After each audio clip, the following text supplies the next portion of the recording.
আজিকার শিশু সুফিয়া কামাল। আমাদের যুগে আমরা যখন খেলেছি পুতুল খেলা, তোমরা এই যুগে সে বয়সে লেখাপড়া করো মেলা।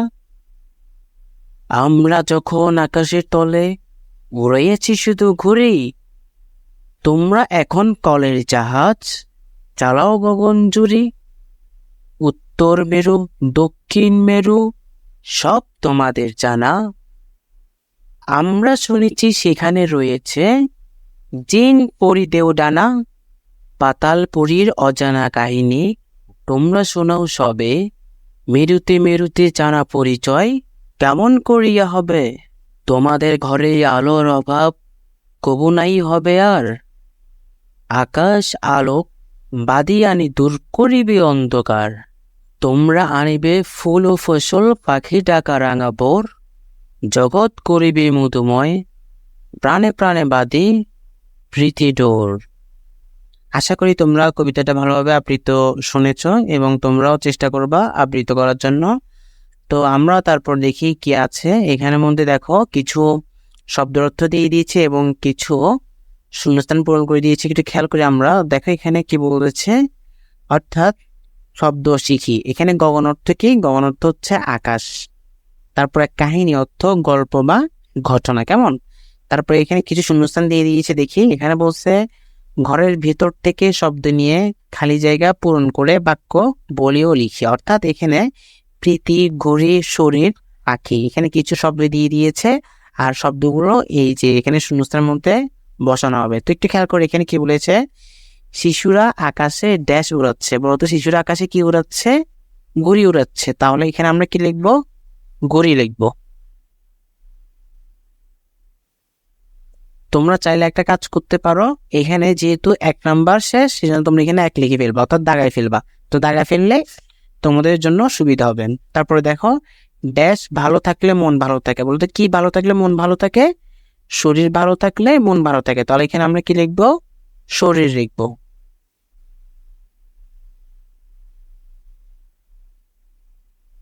ড্যাশ ও শুভেচ্ছা রইল। তাহলে আমরা এখানে 3 নাম্বার এটা হবে, প্রীতি ও শুভেচ্ছা রইল। তাহলে এখানে আমরা কি লিখতে পারি?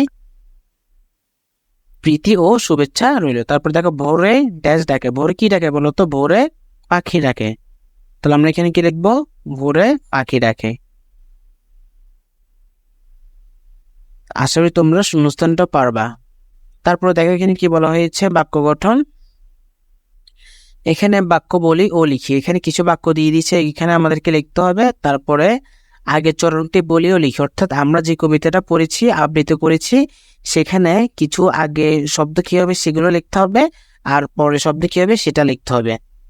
তারপরে এখানে কিছু অর্থ দিয়ে দিচ্ছে, কবিতা না দেখে বলি ও লিখি।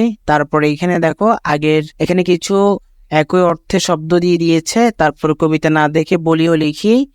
তারপরে এখানে কিছু শব্দ দিয়ে দিয়েছে আর এখানে কিছু আগের যুগে ও বর্তমান যুগে 3টে পার্থক্য লিখে দিয়েছে। চলো আমরা এখানে উত্তরগুলো দেখে আসি।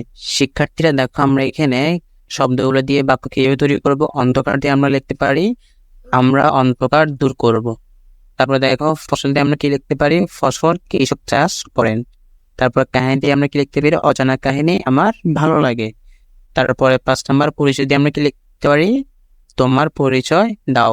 এই যেগুলো হচ্ছে শব্দ, এই শব্দগুলো আমাদেরকে বাক্য তৈরি করতে হয়েছে। তোমরা চাইলে তোমাদের নিজেদের মতন করে বাক্যগুলো তৈরি করতে পারো। পরীক্ষায় শুধু এই শব্দগুলো দিয়ে দিবে, তোমাদেরকে এই শব্দগুলো দিয়ে বাক্য তৈরি করতে হবে। তারপরে দেখো এখানে কি বলেছে, আগে চরণটি বলিও লিখে। অর্থাৎ ধরো এখানে কি বলেছে, আমরা তখন আকাশের তলে উড়েছি শুধু ঘুরি। এই লাইনের পরে কি হবে? এই লাইনটাই হবে, কেমন। তারপরে দেখো তোমাদের ঘরে আলোর অভাব কবু নাহি হবে আর।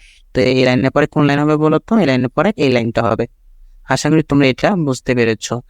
তারপরে দেখো এখানে কিছু শব্দ অর্থ দিয়ে দিয়েছে, অর্থাৎ যুগ অর্থ কি? কাল বা আমল। তারপরে গগন অর্থ কি? আকাশ বা আসমান। তারপরে দেখো আলো অর্থ কি? কিরণ বা আলোক। তারপর অন্ধকার দিয়ে আমরা লিখতে পারি আধার তিমির। জগৎ দিয়ে আমরা লিখতে পারি পৃথিবী দুনিয়া। এগুলো হচ্ছে শব্দ, এই শব্দের এগুলো হচ্ছে অর্থ। তারপরে দেখো কবিতাটি না দেখে বলিও লিখি। আমি কিন্তু অলরেডি কিন্তু কবিতাটি তোমাদেরকে সামনে আবৃত্তি করে রেখেছিলাম। তো তোমরা সেখান থেকে বলবা এবং কি তোমাদের খাতায় লিখে ফেলবা, কেমন। বুঝিনি অর্থাৎ পাতালপুরী অর্থ কি? পাতালপুরী অর্থ হচ্ছে যে মাটির নিচের কল্পনার জগৎ। তারপরে দেখো উত্তর মেরু অর্থ কি? পৃথিবীর উত্তর ভাগ। তারপরে দেখো দক্ষিণ মেরু অর্থ কি? পৃথিবীর দক্ষিণ ভাগ। তারপরে দেখো প্রীতিডোর অর্থ কি? ভালোবাসার বন্ধন। প্রীতিডোর অর্থ কি স্যার? ভালোবাসার বন্ধন। তারপর দেখো এখানে অর্থাৎ আগের যুগ এবং বর্তমান যুগের মধ্যে তিনটি পার্থক্য আমরা এভাবে লিখতে পারি।